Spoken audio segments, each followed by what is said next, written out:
there is a bee. I'm just going to hope that that bee doesn't touch me.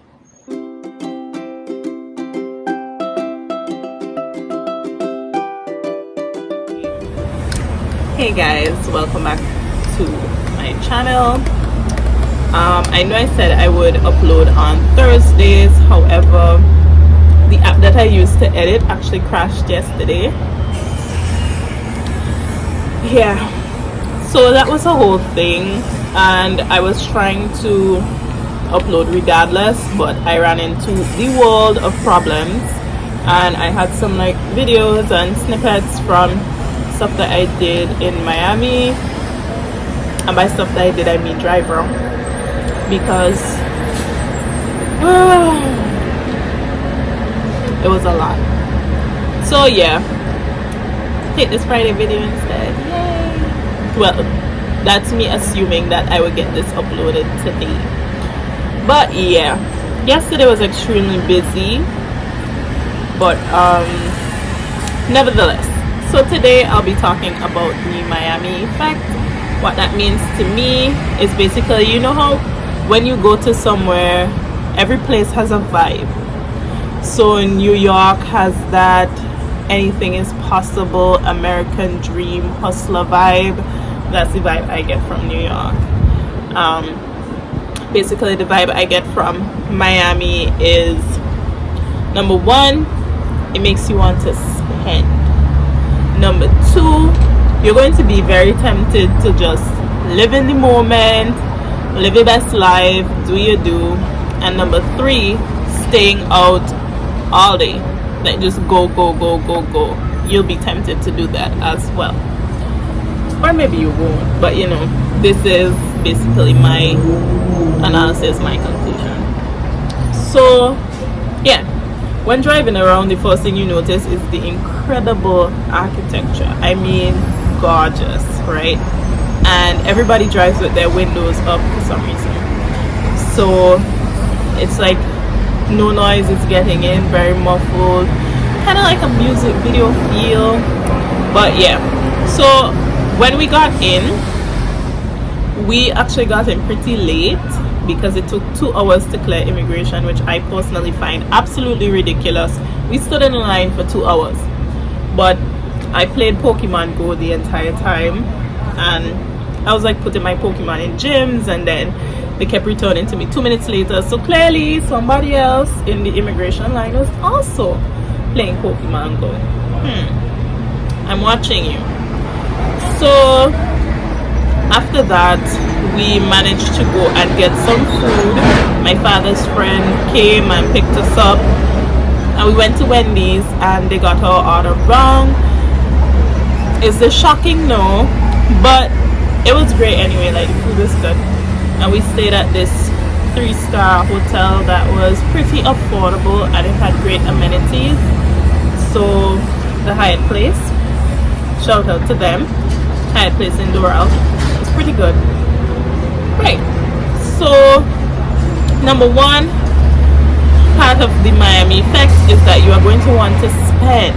Now if you're coming from a place where you guys have a currency where, you know, you have to do conversion to US currency and all of that, I would advise that you budget, because just being like, oh, you know what, I'll just have money on me in case I see something that I want. You're always going to see something that you want.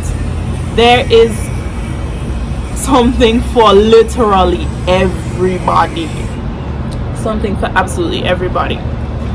And I saw this because I went to Dolphin Mall. Now my Bajan friends who live in Florida advised us against just doing what all Caribbean people apparently do when they come to Miami, which is just shop. But we did not listen, so we went to the mall anyway, and there is literally a stall for everything that you can think of. They had a music store, there was a Gap store, there was a Ross, there was a luggage store, there was a T-Mobile. So it's just like a bunch of different things, and obviously they have the food court. Really big mall, really huge. I saw Cheesecake Factory. I wanted to go, but I didn't, alas. I actually got to go to Cheesecake Factory a bit later on. Right. So because of the accessibility of everything, spending is inevitable. How smart you spend, however, is totally up to you. Now, me, I was a dum-dum. So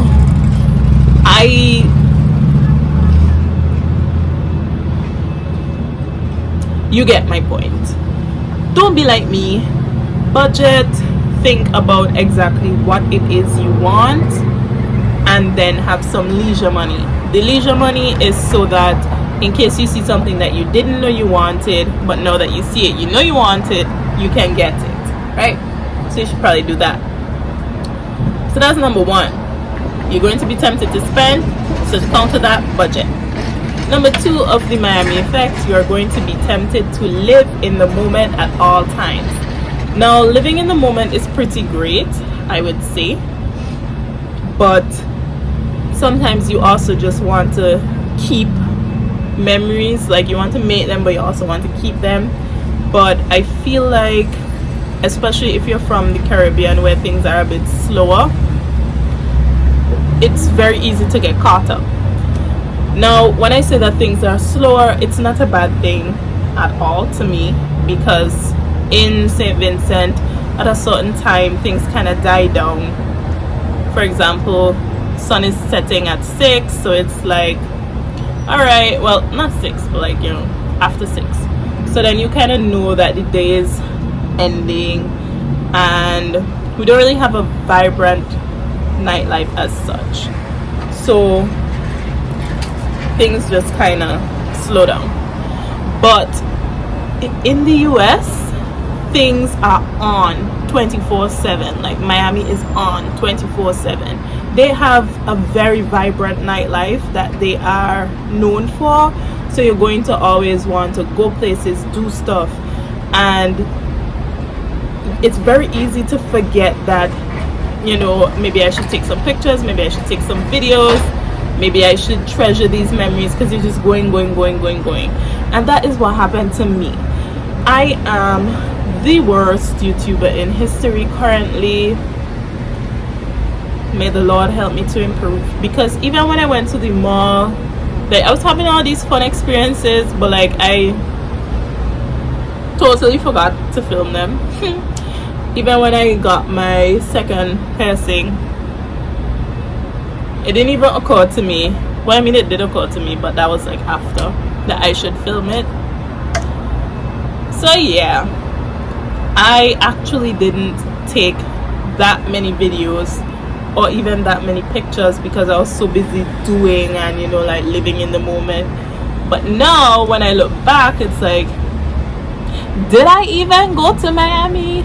Because the evidence is not evidencing. So make sure that even though you're living in the moment, that you also remember to capture some of those moments. And then number 3 of the Miami effect, you're going to be tempted to stay out all day. So as I mentioned, like maybe a minute earlier, the sun sets later in the US. So the sun was setting like after 8 minutes to 9. So it's like you're out all day, and you tell yourself that you have more time. It seems like you have more hours in a day because the sun hasn't set yet. So you're just all about the place, enjoying yourself, and then all of a sudden your body is just like, I am exhausted. And you're like, why are you tired? It's only, and then you check and you see it's 11 or after 11, and you're like, wow, when did that happen? Happened to us multiple times, right? So you're going to be tempted to stay out all day, but don't forget that rest is also a very important part of a vacation as well. You can't just keep going, because if you chalk your vacation full of activities, then when you get back home and it's time to get back into the work world, all of a sudden you're very exhausted on your job, and you're like, oh, I'm so tired, and everyone's like, weren't you just on vacation? Yeah, but you weren't resting. So don't forget to rest on your vacation. I actually stayed home for the better part of Tuesday and just rested, and it was a pretty chill day. Just prayed, chilling in the hotel. So yeah, that was a pretty chill day for me. We also went to North Hollywood Beach. We saw the A1A strip. We went to, what's that place called, Pembroke Pines, and I actually got to see my Barbadian friends Dwayne and Tao.